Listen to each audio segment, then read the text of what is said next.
नमस्कार मित्रों, कैसे हैं आप सब लोग। अनलॉक की प्रक्रिया प्रारंभ हो गई है, लेकिन अभी भी शिक्षण संस्थाओं के खुलने में शायद थोड़ा सा वक्त लगेगा। जो नए आकलन है उस आकलन के अनुसार नवंबर में खुलने के चांसेस दिखाई पड़ रहे हैं। तब तक आप लोगों के पास एक अच्छा समय है कि आप अपनी तैयारी मजबूती से करते रहिए। जो बच्चे 2020 के एग्ज़ाम में शामिल हैं उनके लिए तो खैर अब वक्त पता ही नहीं चलेगा और बहुत रफ्तार से चीज़ें निकल जाएंगी। जो बच्चे 2021, 2022, 2023 के 23 की तैयारी में लगे हुए हैं उनको भी यहाँ ढीले पड़ने की ज़रूरत नहीं है। उन्हें भी बहुत मजबूती से लगे रहना चाहिए। जैसे कहा जाता है ना कि लॉकडाउन में आपको लॉकडाउन नहीं होना है, लॉक होना है, डाउन नहीं होना है, आपको लॉकअप रहना है। आप समझिए कि आप लॉकअप में हैं, अप हैं, डाउन नहीं हैं। तो ये ऐसा दौर होगा जिसमें कई बार बहुत सारे बच्चे ये कहते हैं कि मेरा मन नहीं लग रहा है। और जब भी याद रखिए आप यूपीएससी जैसी परीक्षाओं की तैयारी करते हैं तो यहाँ पर आपका मोटिवेशनल एस्पेक्ट बड़ा मजबूत होना चाहिए। जब भी आपका मन गिरे, जब भी आपको लगे कि आप डल फील कर रहे हो, जब भी आपको लगे कि एक निराशा की भावना आ रही है, ये तब भी आ सकती है जब लॉकडाउन ना हो तो भी आ सकती है। यूपीएससी की तैयारी एक लंबे टाइम तक चलती है। अमूमन अगर एक अच्छा कैंडिडेट भी है, सामान्य अच्छा कैंडिडेट जो पहली बार में ही एग्ज़ाम निकाल ले तो उसको भी कम से कम 2.5 साल तो ओवरऑल लग जाते हैं तैयारी और एग्ज़ाम निकालने में। हाँ, कुछ ऐसे अपवाद स्वरूप हो सकते हैं जो केवल 2 दिन पढ़ लें और आईएएस बन जाएं या 5 महीने पढ़ के आईएएस बन जाएं। ये बहुत अपवाद स्वरूप है। ये तभी संभव होता है जब आपकी कुंडली में सभी ग्रह सटीक बैठे हों और भगवान ने आपको राजयोग देने की ठान ही ली हो, तो यह संभव है। और सबके साथ भगवान ऐसा करते भी नहीं। अधिकांश लोगों के साथ कुआं खोद करके ही पानी पीने को मिलेगा, अर्थात आप खुद ही परिश्रम करेंगे तभी जा कर के आपको अपनी चीज़ें प्राप्त होंगी।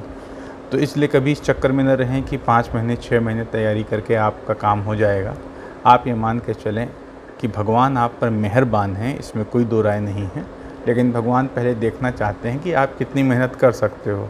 तो फिर भी 2 साल का समय तो लग ही जाता है। तो इसमें कई बार अपने आप को हाई रखने के लिए, अपना टेम्पो मेंटेन रखने के लिए, अपना कहा जाए कि अपनी एनर्जी मेंटेन रखने के लिए कई बार संघर्ष करना पड़ सकता है। लेकिन अगर आपको ये पता है कि आप आईएएस क्यों बनना चाह रहे हैं, आपका कोई एक लक्ष्य है, आप टारगेटेड तैयारी कर रहे हैं, आपने जो ज़िंदगी में सोचा है उसे आप पाने के लिए प्रतिबद्ध हैं, तो हो सकता है 2-4 मिनट, 10 मिनट, 1-2 घंटे के लिए आप डाउन फील करें। लेकिन जैसे ही आपको अपना लक्ष्य याद आएगा आप फिर से अपनी तैयारी में लग जाएंगे। इसलिए दोस्तों याद रखो, आईएएस जैसे परीक्षा की तैयारी या यूपीएससी या यूपीपीसीएस जैसी परीक्षा की तैयारी अपने अंदर की आवाज़ को सुन के की जाती है। बाहर के लोगों द्वारा ढकेले जाने में इस तैयारी में नहीं आया जाता। अगर आपके अंदर से आवाज़ है कि आप आईएएस पीसीएस बनना चाहते हैं तो यकीन मानिए अगर कुछ निगेटिविटी आती भी है तो वो थोड़े समय के लिए रहेगी और आप फिर से अपने काम में लग जाएंगे। क्योंकि देखो, अपने मरने से ही स्वर्ग मिलता है, तो आपको अपने ही परिश्रम से इस एग्ज़ाम में सफलता मिलेगी। इसलिए किसी दूसरे के सहारे नहीं रहना है, अपने अंदर की आग खुद जलाए रखो। जब लगे कि बुझ रही है तो उसमें फिर से अपने लक्ष्य के प्रति जो आपका डेडिकेशन है उसके ईंधन को फिर से डालो और फिर से वो आग जल जानी चाहिए। और हमेशा ये सोचो कि तुम ये ज़रूर कर लोगे। यूपीएससी या यूपीपीसीएस की तैयारी में एक महत्वपूर्ण पक्ष है ऑप्शनल का चुनाव। मैंने आपको अपने पिछले वीडियो में ये बताया कि आखिरकार किसी भी ऑप्शनल को चुनने की कसौटियाँ क्या होनी चाहिए। आज मैं उन्हीं में से एक ऑप्शनल के बारे में आपसे बात कर रहा हूँ। एक्चुअली मैं आपको 2 ऑप्शनल के बारे में बताना चाहता हूँ, एक भूगोल है और एक इतिहास है, कि ये ऑप्शनल क्यों यूपीएससी के लिए अच्छे हैं। आज मैं आपसे भूगोल ऑप्शनल पर चर्चा करना चाहूँगा, लेकिन इस ऑप्शनल पर चर्चा करने के पहले आप ये समझ लीजिए, मैं चर्चा इसलिए नहीं कर रहा हूँ कि मैं भूगोल पढ़ाता हूँ और मैं ये चाहता हूँ कि आप भूगोल लें और जिससे कि मेरी आय बढ़े, नहीं, मैं इसलिए नहीं चाह रहा हूँ। मैं आज एक उस शिक्षक के रूप में आपके सामने भूगोल विषय को नहीं रख रहा हूँ जो भूगोल पढ़ाता है, बल्कि मैं उस शिक्षक के रूप में आपके आगे रख रहा हूँ भूगोल का महत्व, या भूगोल की क्या भूमिका हो सकती है यूपीएससी में, जो यह चाहता है कि वे बच्चे जो ये नहीं जानते हैं कि भूगोल जैसा विषय यूपीएससी में ऑप्शनल लेने पर क्या हो सकता है, कैसे हो सकता है, उनको जानकारी मिले। मैं उन बच्चों के लिए जानकारी दे रहा हूँ जो सेल्फ स्टडी द्वारा एग्ज़ाम को क्रैक करना चाहते हैं। ठीक है, यहाँ आप ये मत सोचिएगा कि मैं जानबूझ के कह रहा हूँ क्योंकि मैं भूगोल पढ़ाता हूँ तो मैं चाहता हूँ कि आप भूगोल लें, नहीं। और आप मुझे ये भी मत मानिएगा कि मैं कहीं भूगोल पढ़ा रहा हूँ, कुछ कर रहा हूँ। आप ये माने कि एक सामान्य से शिक्षक हैं जिनके पास यूपीएससी का 2 दशकों का अनुभव है, और उन्होंने यूपीएससी परीक्षा में भूगोल विषय लेकर बच्चों को सफल होते हुए देखा है, और वो ये बताना चाह रहे हैं कि आखिरकार भूगोल विषय की क्या भूमिका हो सकती है। मैं आपसे ये भी नहीं कहूँगा कि आप भूगोल विषय ही लें, मैं आपको सिर्फ ये बताऊँगा कि आखिरकार भूगोल ऑप्शनल होता क्या है, उसकी क्या भूमिका है, सिर्फ इस पर मैं आपसे चर्चा करूँगा। उसका चयन करना न करना ये पूरी तरह से आपके विवेक पर निर्भर करता है, आपकी बुद्धि पर निर्भर करता है और आपके इंटरेस्ट पर निर्भर करता है। बस मैं उस पक्ष पे प्रकाश डालूँगा जिससे आप अगर भूगोल ऑप्शनल लें तो आप उसके कुछ पक्षों को बहुत अच्छी तरीके से जानते रहें, जिससे आपको निर्णय करने में आसानी हो सके। तो दोस्तों, सभी ऑप्शनल की ही तरह भूगोल ऑप्शनल के 2 पेपर होते हैं, पेपर 1 और पेपर 2, और दोनों 250-250 अंकों के होते हैं। पेपर 1 भी 2 खंडों में बटा होता है, सेक्शन ए और सेक्शन बी, खंड अ और खंड ब। खंड अ में 4 क्वेश्चन होते हैं और खंड ब में 4 क्वेश्चन होते हैं। ठीक है, और प्रत्येक क्वेश्चन जो होता है वह कई उपखंडों में बटा होता है, और इसमें भी खंड अ का सेक्शन ए का पहला क्वेश्चन और सेक्शन बी का पहला क्वेश्चन जो होता है वो कंपलसरी होता है। अर्थात सेक्शन ए से पहला क्वेश्चन और सेक्शन बी से पहला क्वेश्चन आपको करना अनिवार्य है, और इसमें भी आपको 5 टिप्पणियाँ लिखनी होती हैं। 5 क्वेश्चन दिए होते हैं, 1 का A B C D E, और नीचे 5th का A B C D E. क्योंकि जब सेक्शन 2 हैं और क्वेश्चन 8 आ रहे हैं तो खंड अ में 4 क्वेश्चन होंगे और खंड ब में 4 क्वेश्चन होंगे, राइट। तो पहला और 5वां कंपलसरी होगा, 2 क्वेश्चन हो गए। और इसके अलावा आपको टोटल 5 क्वेश्चन करने हैं, और कम से कम 2 क्वेश्चन प्रत्येक खंड से करने हैं, कम से कम। इसका मतलब क्या है कि आप किसी एक खंड से 3 क्वेश्चन कर सकते हैं और किसी एक खंड से 2 क्वेश्चन अटेम्प्ट कर सकते हैं। ये नहीं करेंगे कि किसी एक खंड से 4 क्वेश्चन कर लिए और एक खंड से केवल कंपलसरी कर लिया, ऐसा नहीं है। अर्थात मोटे तौर पर या तो आप खंड अ से 3 क्वेश्चन, खंड ब से 2 क्वेश्चन करें, या खंड अ से 2 क्वेश्चन और खंड ब से 3 क्वेश्चन करें।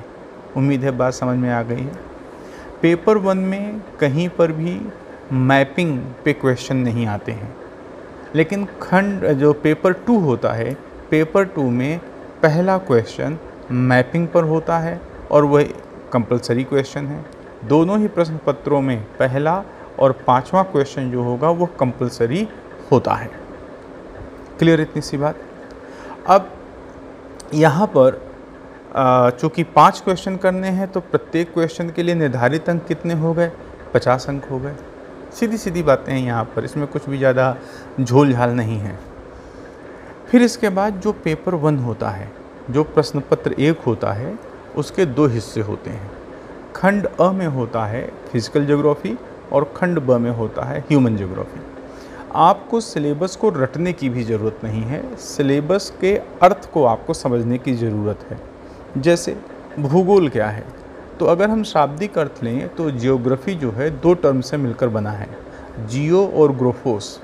जियो का मतलब होता है पृथ्वी और ग्रोफोस का मतलब होता है डिस्क्रिप्शन, बहुत सारे जो टीचर होते हैं वो आपको बता देते हैं कि ज्योग्राफी में जियो का मतलब भूगोल और ग्राफी का मतलब होता है स्टडी। लैटिन भाषा में कभी भी ग्राफिया का मतलब स्टडी नहीं होता, उसका मतलब होता है डिस्क्रिप्शन। जिसका मतलब टू स्टडी होगा वहाँ पर हमेशा लोगोस आएगा, राइट। लोगोस, लॉजी जो टर्म आप देखते हो। तो यहाँ ज्योग्राफी है, ज्योग्राफी।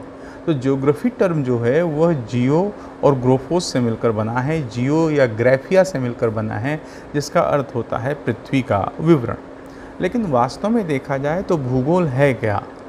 भूगोल जो है वह वास्तव में मानव और पृथ्वी के संबंधों का अध्ययन है, मानव और पृथ्वी के संबंधों का अध्ययन है। तो जो भूगोल है वह पृथ्वी और मानव के संबंध का अध्ययन है, और पृथ्वी मानव को प्रभावित करती है और मानव अपने क्रियाकलापों से पृथ्वी को प्रभावित करता है, और इनके संबंध समय के साथ बदलते रहते हैं। सदैव संबंध एक जैसे नहीं रहेंगे, क्योंकि मानव माना जाता है बड़ा बुद्धिमान प्राणी है। यद्यपि वर्तमान की कई स्थितियों को, पर्यावरणीय दशाओं में क्षरण की स्थितियों को देखकर ये लगता है कि मानव उतना समझदार नहीं है जितना समझदार होने का वो दंभ भरता है या दावा करता है। वास्तव में कई बार तो लगता है कि मानव बेवकूफ़ी की हद तक पहुंच करके कार्य कर रहा है। इस पर चर्चा फिर कभी। तो वास्तव में देखा जाए भूगोल क्या है, तो भूगोल पृथ्वी और मानव के बदलते हुए संबंधों का अध्ययन है। ठीक है। अब आप जहाँ कहीं भी रहते हैं, मोटे तौर पर सोचो, आप जहाँ कहीं भी, अगर आपने एक मकान भी लिया तो आप मकान में आप खरीद रहे हैं तो आप क्या जाके देखेंगे? आप पहले यही देखेंगे ना कि मकान किन पदार्थों से मिलकर बना है, और जो मटेरियल, दरवाजे, मकान, मतलब कमरे आदि में यूज़ किए गए वो मटेरियल कैसा है, पहले आप यही देखेंगे। फिर आप देखेंगे भैया उसके आसपास का वातावरण कैसा है, माहौल कैसा है, वहाँ कैसे लोग रह रहे हैं। फिर आप तीसरा पूछेंगे भैया यहाँ पानी वानी आता है कि नहीं। फिर आप चौथा देखेंगे कि आपके पड़ोस में कौन रहता है, कैसा है, आप किससे घिरे हुए हैं। ये चीज़ पहले देखेंगे ना, और फिर आप वहाँ रहना शुरू करेंगे। और जब आप वहाँ रहना शुरू करेंगे तो फिर आप अपने जीवन के विकास संबंधी कार्यों को करना प्रारंभ कर देंगे। यही इसी तरह आप पूरे पेपर 1 के सिलेबस को रट सकते हैं। और रट भी क्यों समझ सकते हैं, आप पेपर को समझ सकते हैं, ये कहिए उसके सिलेबस को समझ सकते हैं। अब देखिए, तो जो ज्योग्राफी ऑप्शनल का जो पहला पेपर है वह 2 भागों में बटा है। पहला है भौतिक भूगोल और दूसरा है मानव भूगोल। भौतिक भूगोल क्या है? भौतिक भूगोल का मतलब है कि हम यहाँ पर उन सभी अवयवों का अध्ययन करेंगे जिनको हम अपनी इंद्रियों से महसूस कर सकते हैं। भौतिक चीज़ है तो आप उसको अपनी इंद्रिय से महसूस कर सकते हो ना। तो यहाँ पर क्या है, सबसे पहली चीज़ है पृथ्वी। मानव कहाँ रहता है? पृथ्वी की सतह पर। इसलिए सबसे पहला जो भाग आएगा वो आएगा स्थलाकृति विज्ञान। तो यहाँ पर जियोमॉर्फोलॉजी। तो जो पेपर 1 का पहला टॉपिक होगा वो होगा स्थलाकृति विज्ञान या जियोमॉर्फोलॉजी।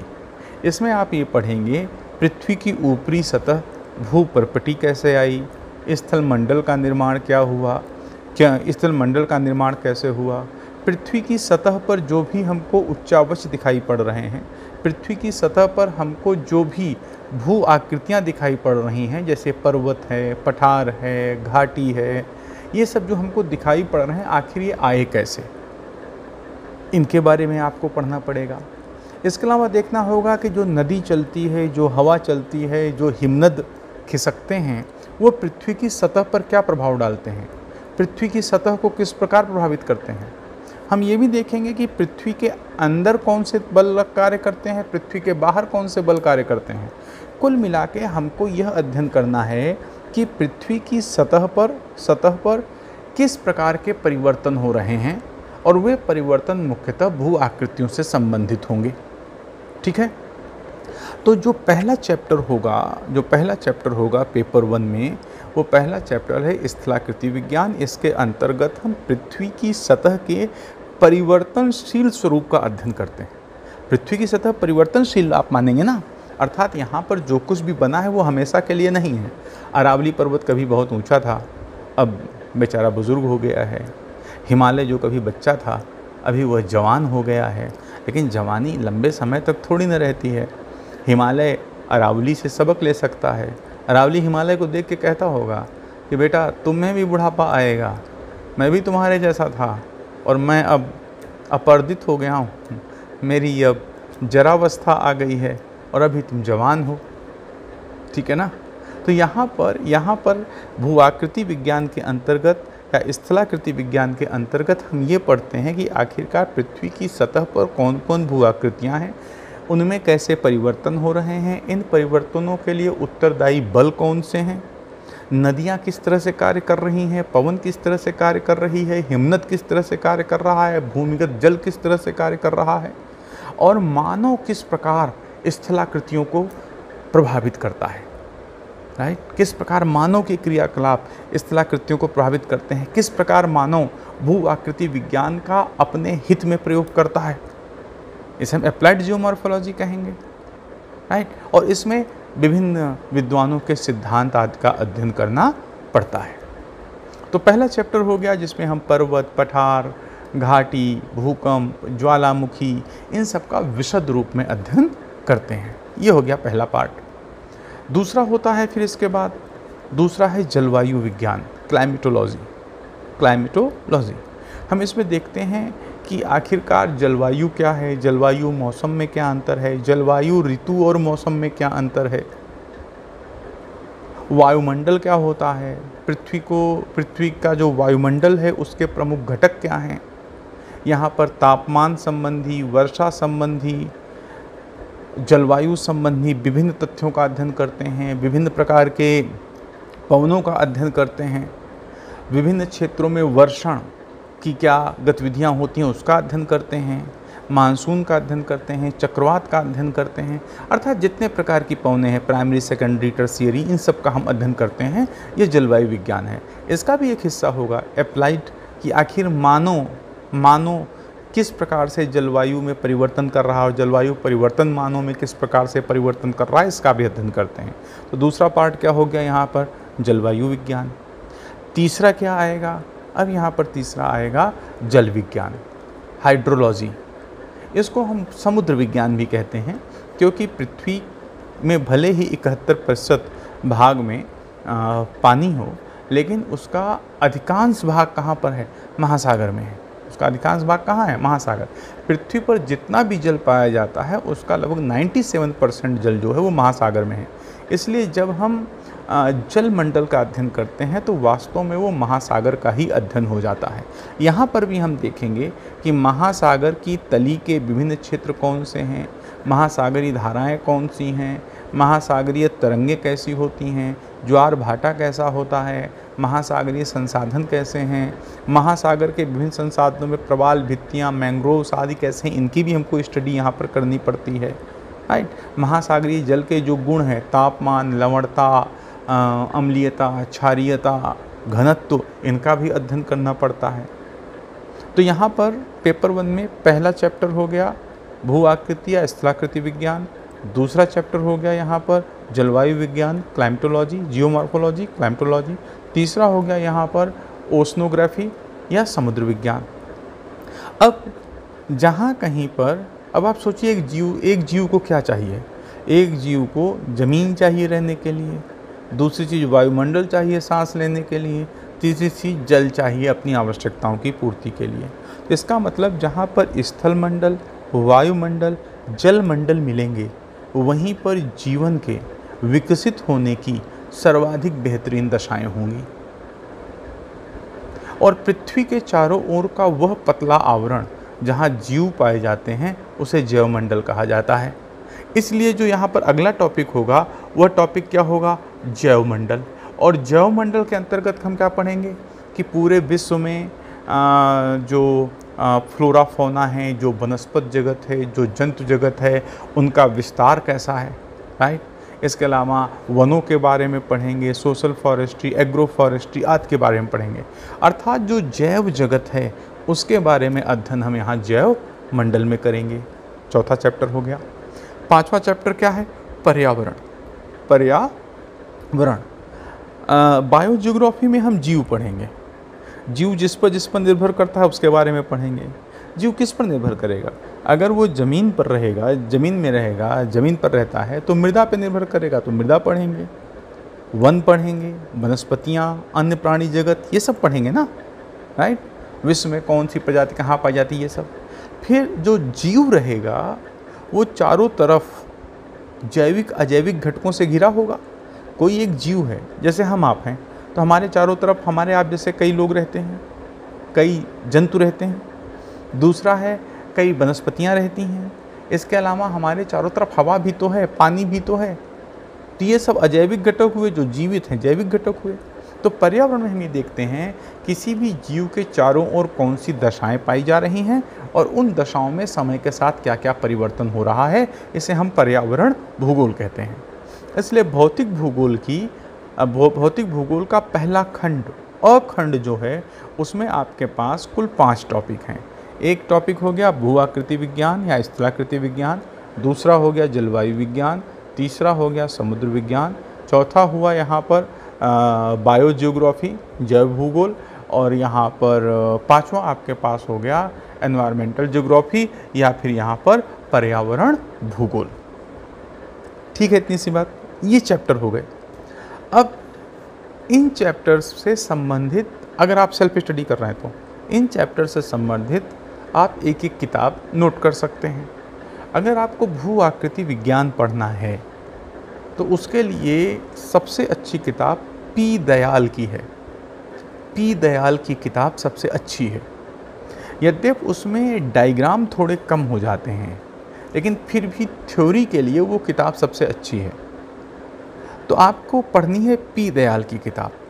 लेकिन अगर आपको नहीं समझ में आती है, कठिन लगती है, तो आप सविंदर सिंह की किताब ले सकते हैं, भू आकृति विज्ञान। आगे मैं इसमें थोड़ा संशोधन करूँगा, अभी मैं बता रहा हूँ। आप सविंदर सिंह की किताब ले सकते हैं, भू आकृति विज्ञान, राइट। आप पी दयाल की किताब से पढ़ें थ्योरी पूरी, और सविंदर सिंह की किताब से आप डायग्राम ले सकते हैं। आपको दोनों में सारे चैप्टर नहीं पढ़ने हैं, आपको दोनों में वे चैप्टर छांट लेने हैं जो आपके सिलेबस में हैं। इसलिए किताबें तो मोटी दिखेंगी, लेकिन अगर आप नोट्स बना लेते हैं सिलेबस वाइज, सिलेबस में दिए गए टॉपिक वाइज, तो जब आपके नोट्स बन गए तब उन किताबों का महत्व आपका क्या हो जाएगा, ख़त्म हो जाएगा। फिर आप उस नोट्स के सहारे आगे बढ़ सकते हैं। तो यहाँ पर भू आकृति विज्ञान के लिए जो किताब आपको लेनी है वो है पी दयाल और सविंदर सिंह। पढ़ना किसी एक को ही है, आपकी जो मर्जी हो वो आप किताब ले लो। जलवायु विज्ञान के लिए जो सबसे अच्छी किताब आती है वो है DS लाल की।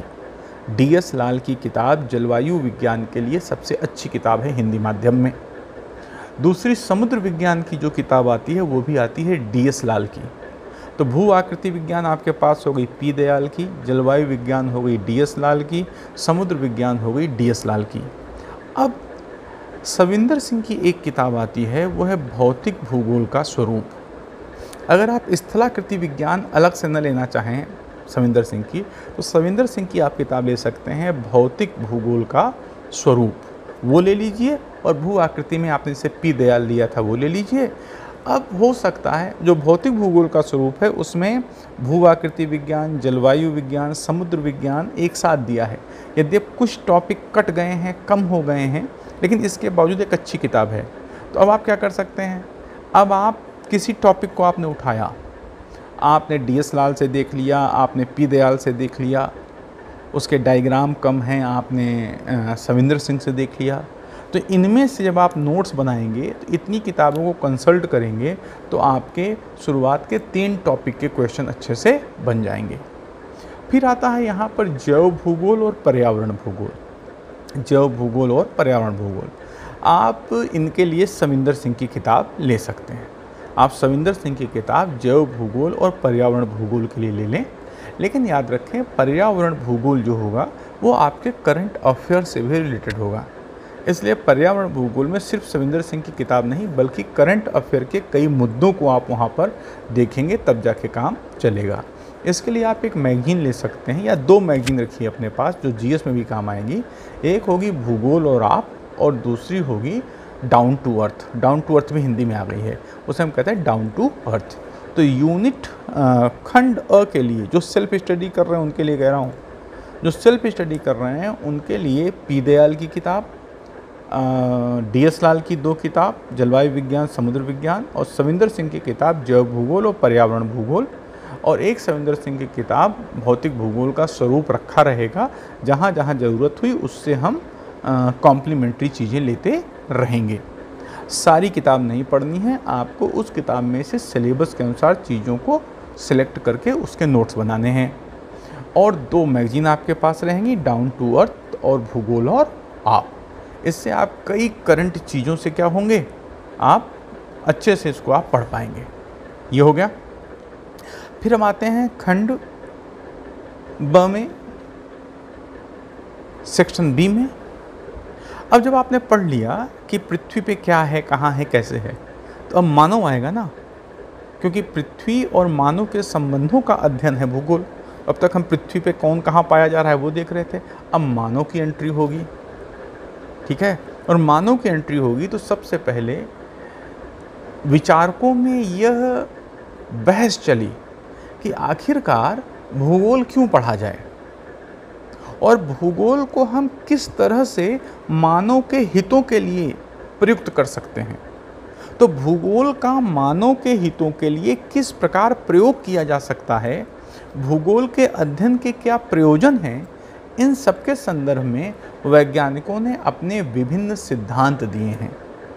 और उन्हीं के संदर्भ में जो पहला टॉपिक आएगा, जो पहला चैप्टर आएगा सेक्शन बी में, वो होगा मानव भूगोल में संदर्श, पर्सपेक्टिव इन ह्यूमन ज्योग्राफी।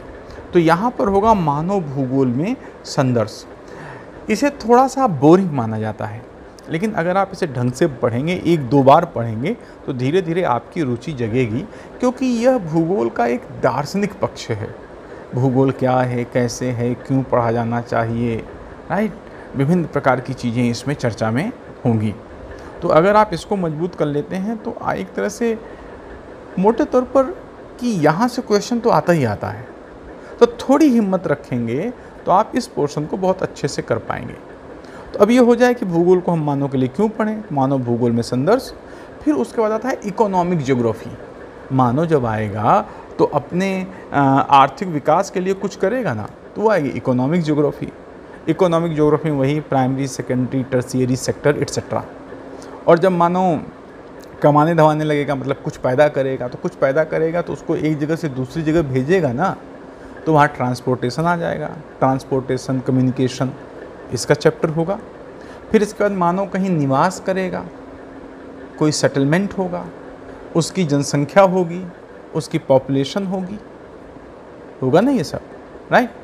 फिर उसके बाद क्या होगा, रीजनल प्लानिंग होगी, किसी क्षेत्र में रहा उसकी प्लानिंग कैसे की जाए, रीजनल प्लानिंग होगी। फिर इन सब से संबंधित कुछ लॉ होंगे, कुछ थ्योरी होंगे, कुछ मॉडल्स होंगे। तो सेक्शन बी में पहला चैप्टर आता है हमारे पास मानव भूगोल में संदर्श।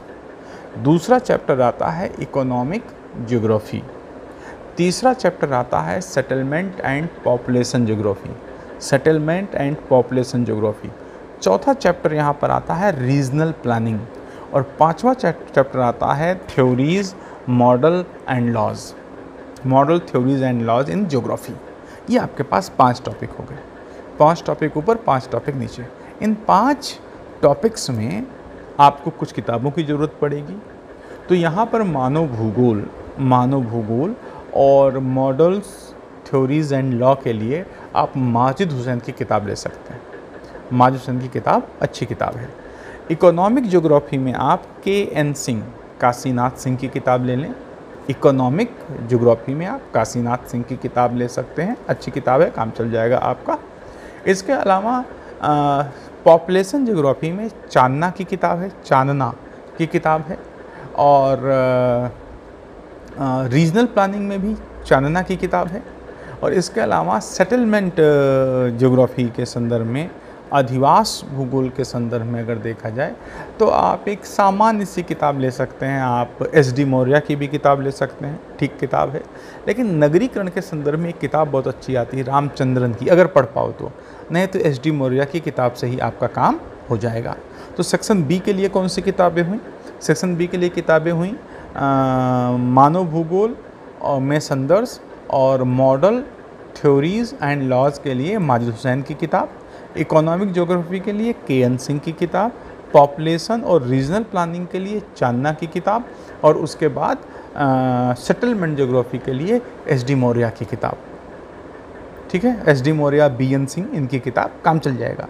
हाँ, अगर आप थोड़ा और अच्छा पढ़ना चाहते हो तो रामचंद्रन की किताब आप ले सकते हैं, किसमें, सेटलमेंट, उसमें सॉरी नगरीकरण के, अर्बनाइजेशन इंडिया के संदर्भ में आप ले सकते हैं।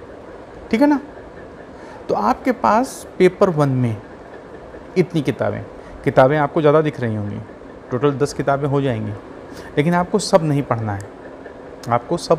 है, आपको इनमें से जो सिलेबस है उसके हिसाब से पढ़ना है।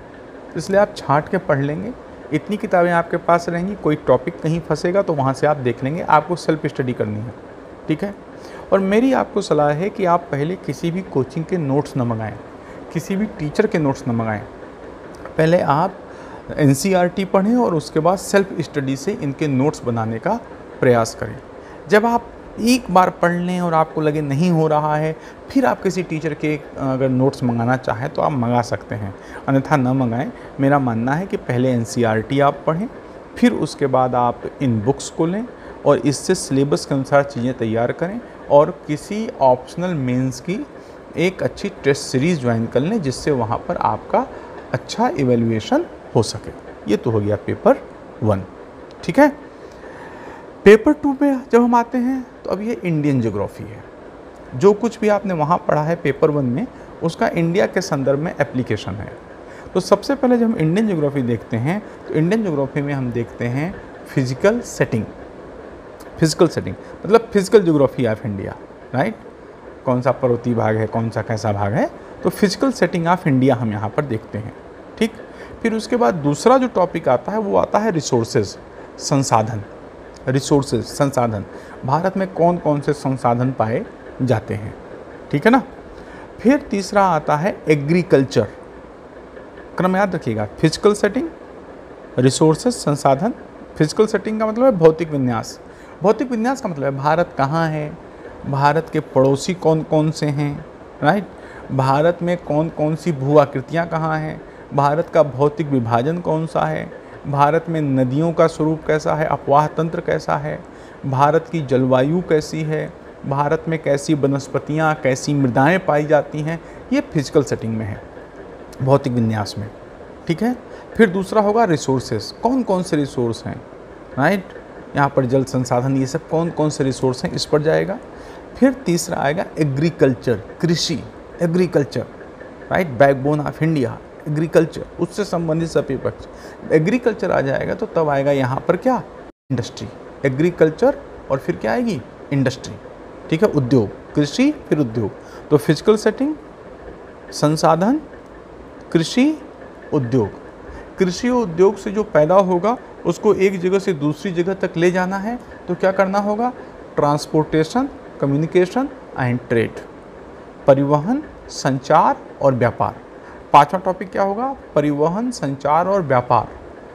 परिवहन में रेल परिवहन, सड़क परिवहन, जल परिवहन, वायु परिवहन। कम्युनिकेशन में क्या होगा, कम्युनिकेशन में संचार के हर माध्यम, अंतरिक्षीय उपग्रह तक सब शामिल हो जाएंगे। ठीक है ना। और इसका ट्रेड में क्या होगा, वैश्विक व्यापार, भारत में वैश्विक व्यापार की प्रवृत्ति, वैश्विक व्यापार में भारत की भूमिका, बड़ा विस्तृत चीज़ें हैं यहाँ पर, राइट। फिर इसके बाद हम 6 चैप्टर पे अगर हम देखें तो फिर उसके बाद होगा हमारा कल्चरल सेटिंग, सांस्कृतिक विन्यास, कौन सी जनजातियाँ हैं, कैसी जनजातियाँ हैं। फिर इसके बाद हमारे पास होगा सेटलमेंट, अधिवास। फिर होगा रीजनल डेवलपमेंट एंड प्लानिंग, प्रादेशिक आयोजना। और फिर उसके बाद होगा हमारे पास पॉलिटिकल एस्पेक्ट और फिर होगा कंटेम्प्रेरी इशूज़। तो यहाँ पर 10 टॉपिक हैं, डिवीज़न नहीं है ए और बी में, लेकिन आप मानिएगा शुरू के 5 ए, शुरू के बाद के 5 बी। तो कौन कौन से हैं, फिजिकल सेटिंग नंबर 1, सबसे पहला फिजिकल सेटिंग। नंबर 2 रिसोर्सेज, संसाधन। Number 3 agriculture. Number 4 industry. Number 5 transportation, communication and trade. Number 6 cultural setting. Number 6 cultural setting. Number 7 settlement अधिवास। नंबर 7 सेटलमेंट अधिवास। नंबर 8 रीजनल प्लानिंग प्रादेशिक आयोजना। Number 9 political aspects. Political aspects राजनैतिक संदर्भ। और फिर उसके बाद यहाँ पर आएगा कंटेम्प्रेरी इशूज़ समकालीन मुद्दे। ये 10 खंड हो गए। और जो ये 10 खंड हो गए इनके लिए आप दो में से कोई एक किताब खरीद लीजिए, दोनों किताब रखे रहिए। एक किताब होगी आरसी तिवारी की और दूसरी किताब होगी यहाँ पर माजिद हुसैन की। तो माजिद हुसैन या आरसी तिवारी की किताब ले लीजिए या किसी एक की किताब ले लीजिए, काम चल जाएगा। कोई भी और किताब हो तो वो भी आप ले सकते हो, लेकिन किसी एक किताब के बारे में ही या किसी एक किताब को ही आप ज़्यादा से ज़्यादा पढ़िएगा। बाकी चीज़ें आपको डाउन टू अर्थ और भूगोल और आपसे भी मिल जाएंगी। बाकी करंट अफेयर से संबंधित चीज़ें यहाँ पे बहुत पूछी जाती हैं, तो उस पर भी आपको ध्यान देना होगा। तो ये हो गया पेपर 2। पेपर 2 में जो पहला कंपलसरी प्रश्न होता है वो होता है मैपिंग का। तो मैपिंग के अंतर्गत जो पर्वत हैं, पठार हैं, नदी हैं, झीलें हैं, प्रमुख स्थान हैं, बहुउद्देशीय योजनाएं हैं, जो प्रमुख खाने हैं, यहाँ से क्वेश्चन आता है। और यहाँ से जो प्रश्न आएगा उसमें कुछ कंटेम्प्रेरी प्लेसेस भी होंगे और उन कंटेम्प्रेरी प्लेसेस के बारे में आपको भौगोलिक, सांस्कृतिक आदि पक्षों पर लिखना होगा। तो अगर आप साल भर और 1.5 साल के करंट अफेयर को ध्यान में रखेंगे तो कुछ परंपरागत क्षेत्र पूछे जाएंगे और कुछ करंट अफेयर से क्षेत्र पूछे जाएंगे। तो मैपिंग वाला मुद्दा आपके लिए कहीं से कठिन नहीं रहेगा। ठीक है, तो दोस्तों यहाँ पर भूगोल ऑप्शनल का ये सिलेबस हुआ। भूगोल ऑप्शनल के 2 प्रश्न पत्र होते हैं, प्रश्न पत्र 1, प्रश्न पत्र 2। प्रश्न पत्र 1 में प्रश्न पत्र 1 में भौतिक भूगोल और मानव भूगोल है और प्रश्न पत्र 2 में भारत का भूगोल है। और मैंने इन दोनों के लिए आपको किताबें बता दी हैं। कुल मिला के आपके पास 10 से 11 किताबें होंगी, लेकिन ये तब हैं जब आप सेल्फ स्टडी कर रहे हैं। अगर आप सेल्फ स्टडी कर रहे हैं तो निश्चित तौर पर अच्छे स्रोत आपके पास होने चाहिए। लेकिन अगर आपने कोई कोचिंग ज्वाइन कर ली है तो फिर आप मेरे स्रोतों को ध्यान न दें, आप अपने टीचर की बात को सुनें। टीचर जो आपसे कहता है आप उसी तरह करें। लेकिन मेरा मानना है कि आपको कुछ न कुछ अच्छी किताबें ज़रूर पढ़नी चाहिए, लेकिन ऑप्शनल का टीचर आपको जो कहता है आपको वो बात माननी चाहिए, क्योंकि वो क्या पढ़ा रहे हैं वो समझ सकते हैं कि आपको किसी किताब की कितनी ज़रूरत है। मैंने जो ये बताया है ये उन बच्चों के लिए है जो न तो कोचिंग ज्वाइन कर रहे हैं और वो चुपचाप घर में बैठ के पढ़ना चाह रहे हैं। उनके लिए ये किताबें मोर देन सफिशिएंट हैं। हाँ, एक एटलस ले लेंगे और उस एटलस के सहारे भारत के जो क्षेत्र हैं, जो प्रीवियस ईयर पेपर हैं, उनको देख करके काम करेंगे। अब देखिए, अगर आप भूगोल ऑप्शन लेना चाहते हैं तो आप कैसे शुरुआत करें। अगर आप भूगोल ऑप्शन लेना चाहते हैं तो पहले 6 से 12 की ओल्ड NCERT, 6 से 12 की NCERT पढ़ लें, जिसमें 6, 7, 8 की ओल्ड NCERT होगी और बाकी यहाँ पर न्यू NCERT होंगी। जब आप इसको पढ़ लें तो उसके बाद आप पेपर 1, पेपर 2 में जो किताबें मैंने बताई हैं उसके सहारे पढ़ लें। सिलेबस को अच्छे से याद रखें। आप जहाँ पढ़ते हैं बैठकर उसके सामने सिलेबस को चिपका लें और सिलेबस को हर हफ्ते रिवाइज़ करें, जिससे आपको पता रहे आप क्या पढ़ रहे हैं, क्या छोड़ रहे हैं, क्या पढ़ना बाकी है। और सिलेबस के दिए गए प्रत्येक शीर्षक पर 250 शब्दों के नोट्स बना लें और आप प्रीवियस ईयर पेपर उठाकर देखें। प्रीवियस ईयर पेपर से आपको एक ट्रेंड मिल जाएगा कि आखिरकार किस तरह के प्रश्न पूछे जा रहे हैं। दोस्तों, एक बात आप ध्यान रखें, अभी भी ज्योग्राफी में अगर आप 100% सिलेबस नहीं कवर करते हैं, 70% सिलेबस भी कवर करते हैं, तो आप ज्योग्राफी के सभी प्रश्नों का उत्तर दे पाएंगे। ऑप्शनल में आप 5 प्रश्न निकाल लेंगे। कैसे? आप हमेशा, जैसे आप पेपर 1 में हैं तो पेपर 1 में फिजिकल ज्योग्राफी आप पूरी तैयार करें, यहाँ से आप 3 क्वेश्चन निकाल लेंगे। और इसके बाद जो मानव भूगोल है जो मानव भूगोल है, मानव भूगोल में संदर्भ, मॉडल, लॉ और थ्योरी तैयार करें। ये 2 पार्ट तैयार करें, अर्थात 10 में से आप 7 पार्ट 100% तैयार कर लें, 70%, बाकी को थोड़ा बहुत देख लें। आप ऐसा करेंगे तो आसानी से आपको 4.5 प्लस किस्मत सही रही तो 5 क्वेश्चन मिल जाएंगे। इसी तरह पेपर 2 में भी आप शुरू के 7 टॉपिक पढ़ लें। शुरू के 7 टॉपिक्स अगर आप पढ़ लेते हैं तो भी आपको यहाँ पर 5 प्रश्न आसानी से सभी खंडों सहित मिल जाएंगे। ठीक है, एक आध प्रश्न छूटेगा तो उसका तनाव नहीं लेना है आपको। देखो, हम ये कोशिश करते हैं अक्सर कि हम सभी के सभी प्रश्न का उत्तर थोड़े बहुत शुद्धता के साथ दे लें। अगर आप 5 के 5 प्रश्नों का उत्तर 70% शुद्धता के साथ देते हैं, अगर आपने उल्टा कर दिया कि आप 80% प्रश्नों का उत्तर 100% शुद्धता के साथ देते हैं, तो यकीन मानिए आपको दूसरे वाले में नंबर ज़्यादा मिल जाएंगे। तो अभी भी ज्योग्राफी में सेलेक्टिव स्टडी करने के चांस हैं। बस आप ये करें, प्रीवियस ईयर पेपर को देखने के बाद आप तय कर लें कहाँ से आपके 4.5-5 क्वेश्चन निकल रहे हैं। उनको निर्धारित करके उन पे टूट पड़िए, उनको जी भर के तैयार कर लीजिए और बाकी पोर्शंस को हल्का हल्का तैयार कर लीजिए। तो हो सकता है आप 6+ क्वेश्चन करने की हालात में हो। इतनी बात आप समझ आए। अब आपको करना क्या होगा, जब आप ऑप्शनल पढ़ रहे हों तो हमेशा जब आपकी एक यूनिट, जैसे मान लीजिए पेपर 1 में आपका भू आकृति विज्ञान कंप्लीट हो गया, जब आपका भू आकृति विज्ञान कंप्लीट हो जाए तो तुरंत प्रीवियस ईयर पेपर में उसके जो क्वेश्चन पूछे गए हैं उनको उनकी शब्द सीमा में लिखिए। ठीक है, क्योंकि अब शब्दों की सीमा कम हो गई है तो पहले वाले प्रश्नों को वर्तमान के हिसाब से तोड़ के रखिए। तो आप हमेशा प्रीवियस ईयर पेपर को देखकर जो भी क्वेश्चन आए हैं उनकी आप आंसर राइटिंग कीजिए। अगर आप आंसर राइटिंग कर पाएंगे तो निश्चित रूप में आप अच्छी प्रैक्टिस में रहेंगे और आपको भूगोल में अच्छे नंबरों को लाने से कोई रोक नहीं सकता है। स्ट्रेटजी क्या हो, देखो, भूगोल में 325+ अंक आसानी से आ सकते हैं, आसानी से। बस आप रणनीति बनाइए। पहली चीज़ ये है कि आपके जो कंपलसरी क्वेश्चन है वो न गलत हो। कंपलसरी क्वेश्चन कितने आते हैं? 4, 2 फर्स्ट पेपर में, 2 सेकंड पेपर में। 4 का मतलब है 200 अंक, 4 का मतलब है 200 अंक।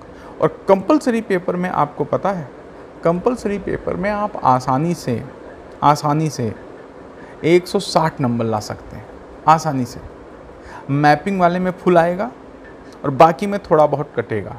तो आपने अगर 200 में 160 अंक कवर कर लिए, 200 में 160 अंक कवर कर लिए, तो बाकी बचा कितना?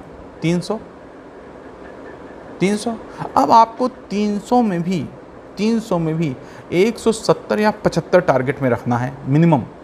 180 तक आते हैं वहाँ, राइट। आप 170-75 टारगेट में रखिए और जैसे ही आपने 170-75 टारगेट में रख के तैयारी की तो आप आसानी से 335+ के आसपास रहेंगे। टारगेट आपको तय करना पड़ेगा और उसी हिसाब से आपको यहाँ पर तैयारी करनी पड़ेगी। ये तो ही भूगोल की रणनीति।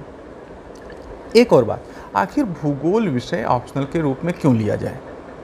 तो भूगोल विषय ऑप्शनल के रूप में इसलिए लिया जा सकता है क्योंकि भूगोल आपके जीएस में बड़ी भूमिका निभाता है। आज जब बच्चे प्रिलिमिनरी एग्ज़ाम नहीं क्रॉस कर पा रहे हैं, हिंदी मीडियम के मेंस में नहीं पहुंच पा रहे हैं, फाइनल रिजल्ट कम हो रहा है, तो उसका प्रमुख कारण क्या है? उनका पीटी पास न होना। अगर आपने एक ऐसा सब्जेक्ट भूगोल लिया हुआ है जिसमें आप अगर पीटी में देखेंगे तो पीटी में लगभग 30 क्वेश्चन किसी न किसी तरह ज्योग्राफी, इकोलॉजी, इन्वायरमेंट सब मिला करके आ जाते हैं, जबकि करने 50 हैं। और मेंस में भी पेपर 1 में मेंस में भी 8 क्वेश्चन ज्योग्राफी के हैं पेपर 1 में। पेपर 2 में भी संघवाद आदि जैसे मुद्दे आप आसानी से ज्योग्राफी को पढ़ने से निकाल सकते हैं कई चीज़ें। पेपर 3 में पर्यावरण, डिजास्टर मैनेजमेंट, यहाँ पर आसानी से आप निकाल सकते हैं। इंटरनेशनल रिलेशन के कुछ पक्ष भी ज्योग्राफी से आप निकाल सकते हैं। कम्युनिकेशन सिस्टम के भी कुछ प्रश्न यहाँ से निकाल सकते हैं। तो पेपर 1, पेपर 2, पेपर 3 और इसके अलावा यहाँ पर ऐसे निबंध, एक निबंध किसी न किसी तरह से ज्योग्राफी से जुड़ा रहेगा। तो अगर आप ध्यान दें अगर आप ज्योग्राफी लेते हैं तो न सिर्फ ऑप्शनल में आप 335 तक ला सकते हैं, बल्कि जीएस में भी कम से कम 250 नंबर के जो क्वेश्चन हैं वो किसी न किसी रूप में ज्योग्राफी से जुड़े रहते हैं। आप प्रीवियस ईयर पेपर करके देख लें, राइट। तो ज्योग्राफी इसलिए सही है कि यह आपके पीटी मेंस दोनों में हेल्प कर सकती है। और मुझे लगता है अगर हिंदी माध्यम के छात्रों को रिजल्ट अपना सुधारना है तो किसी ऐसे ही विषय के चयन की तरफ जाना चाहिए। ठीक है। कमियां क्या क्या हैं? नंबर 1 कमी ये है कि सिलेबस थोड़ा बड़ा है, बिल्कुल बड़ा है। आप ये कहें कि सिलेबस छोटा है तो आप गलत कह रहे हैं। सिलेबस बड़ा है लेकिन इसे छोटा किया जा सकता है। जैसे एक स्वेटर होता है, स्वेटर में 5 गोले ऊन लगी होती है, लेकिन उस 5 गोले ऊन को अगर आप फैला दो तो 10 किलोमीटर जाएगा। और स्वेटर कितने में बन जाएगा? स्वेटर तो कुछ कहा जाए कि सेंटीमीटर्स में भी बन सकता है। तो इसका मतलब है कि सिलेबस तो बड़ा है। इसके पहले कि सिलेबस की वृहदता आपको मार डाले, आप सिलेबस की वृहदता को मार डालिए। बात समझिए। आप ज्योग्राफी के सिलेबस को इस तरह से इंटरकनेक्ट कर सकते हैं। मान लीजिए अब आप भू आकृति विज्ञान पढ़ रहे हैं पेपर 1 में, उसी समय आप जब पढ़ लीजिए इंडिया में जो भू आकृतियाँ हैं, दोनों इंटरकनेक्ट हो जाएंगी। तो जब आप पेपर 1 का पार्ट 1 पढ़ रहे हैं, खंड अ पढ़ रहे हैं, तो खंड अ की सभी चीज़ों को इंडियन ज्योग्राफी से रिलेट कर दीजिए, खंड ब की सभी चीज़ों को इंडियन ज्योग्राफी से रिलेट कर दीजिए। जब आप रिलेट कर देंगे तो अपने आप 2 टॉपिक एक टॉपिक में क्या होगा? कन्वर्ट हो जाएगा। ये पढ़ते पढ़ते आएगा। तो सिलेबस बड़ा है, बिल्कुल सही है। दूसरी, कई शब्दावलियाँ आती हैं, कई थोड़ा सा टेक्निकल टर्म आते हैं, बहुत सारे शब्द बच्चे नहीं समझ पाते हैं। तो उसके लिए आप एक अच्छी डिक्शनरी अपने पास रख सकते हैं, वो भी एक भूगोल की डिक्शनरी रख सकते हैं, वो भी एक तरीका हो सकता है। ठीक है। लेकिन हाँ, टर्मिनोलॉजी आज के समझने में थोड़ी सी प्रॉब्लम आती है, तो ये भी कई बच्चों के लिए निगेटिव यहाँ पर हो सकता है, राइट। इसके अलावा ये बात है कि सिलेबस को कवर करते करते थोड़ा टाइम लग जाता है। ठीक है। अगर आप किसी टीचर से भी पढ़ेंगे और वो टीचर आपको अच्छे से पढ़ाए ज्योग्राफी, हकीकत तो ये है कि खैर छोड़िए किसी के बारे में कुछ क्या कहना, कुल मिला के आप ये समझिए कि अगर एक टीचर अच्छे से आपको ज्योग्राफी पढ़ाए तो मेरा मानना है कम से कम 8 से 10 महीने लगेंगे। बहुत सारे लोग हंसेंगे, इसीलिए हिंदी में सिलेक्शन नहीं होता, 8 से 10 महीना लगता है। हमारा बच्चा कुछ नहीं जानता भूगोल में, हमें उसे हर चीज़ बतानी है। डेल्टा क्या होता है, ज्वार नदमुख क्या होता है, ये तो पता नहीं है। ये तो हमें बताना पड़ेगा ना अपने बच्चे को, राइट। हम अपने बच्चे को बिना बताए तो नहीं छोड़ सकते ना। तो यहाँ पर अच्छे से सिलेबस तैयार हो जाए, क्वेश्चन आंसर राइटिंग प्रैक्टिस हो जाए, मैपिंग की प्रैक्टिस हो जाए, तो यहाँ पर 8 से 10 महीने जम के पढ़ना होता है। लेकिन अगर एक बार आपने जम के पढ़ लिया तो फिर यकीन मानिए आपका पीटी मेंस में मतलब मुश्किल है आपको रोक पाना। और बच्चे यही नहीं कर पाते, क्योंकि जीएस वो पूरी ज़िंदगी पढ़ेंगे जब तक तैयारी कर रहे हैं। लेकिन उनसे कह दो ऑप्शनल में 10 महीने दे दो तो उनकी बिल्कुल मतलब हालत ख़राब हो जाती है। क्यों? क्योंकि बाजार ने बना रखा है क्या 4 महीने में हो जाता है। कैसे हो पाएगा? आपने आज अगर 4 महीने में सिलेबस पूरा कर लिया, यकीन मानिए अगले 4 साल आप तैयारी करते रह जाएंगे, आपका एग्ज़ाम नहीं निकलेगा। तो प्लीज़ मित्रों, अगर आप यूपीएससी की तैयारी कर रहे हैं तो आप शुरुआती तैयारी में 2 साल 2.5 साल दे दीजिए, लेकिन जल्दी से पूरा पढ़ के एग्ज़ाम में बैठिए, सिलेबस को अच्छे से तैयार करके बैठिए, जिससे बाद में आपका टाइम न लगे। ये बात बहुत अच्छे से ध्यान रखिए। आज आप अगर 8 से 10 महीने भूगोल को दे देते हो, यकीन मानिए 2 साल बाद जब आप एग्ज़ाम में बैठोगे, पीटी वगैरह जीएस वगैरह सब तैयार करके, पहले या दूसरे अटेम्प्ट में तुम्हारा सिलेक्शन होगा, अगर तुमने गंभीरता से ज्योग्राफी पढ़ ली है तो, राइट। एक बड़ी समस्या है, लोगों को डाउट होता है कि यह आर्ट साइड के बच्चों का विषय है या साइंस साइड के बच्चों का विषय है। अरे बच्चों, जब तुम यूपीएससी में आ गए हो तो क्या आर्ट साइड क्या साइंस साइड सब में मेहनत करनी है।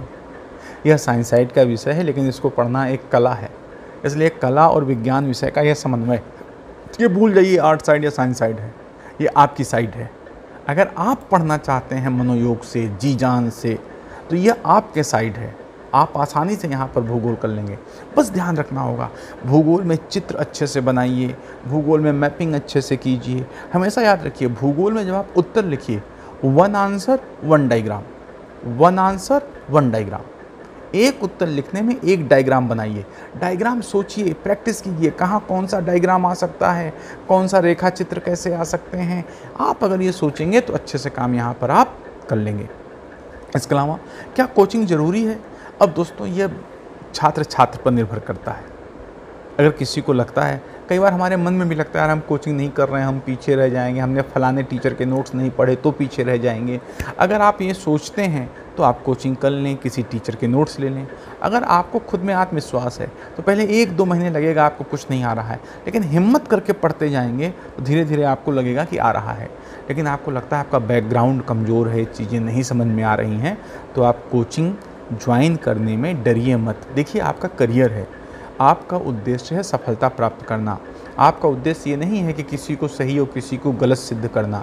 आप पहले कोशिश करें सेल्फ स्टडी के लिए, नहीं कर पाते हैं तो फिर टीचर के पास जाएं। लेकिन फिर याद रखें, अगर आप किसी टीचर को ज्वाइन करते हैं, कोचिंग को ज्वाइन करते हैं, तो वो टीचर जैसे चलाता है आप वैसे चलें, ठीक है ना?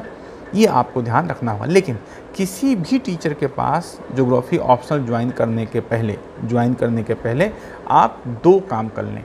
पहला, एनसीईआरटी अच्छे से पढ़ लें, 6 से 12 की एनसीईआरटी अच्छे से, और सिलेबस और प्रीवियस ईयर पेपर को अच्छे से देख लें, जिससे जब टीचर पढ़ाए तो आपको क्लियर होता जाए ये सिलेबस पूरा हो गया, ये सिलेबस पूरा हो गया, ये सिलेबस पूरा हो गया।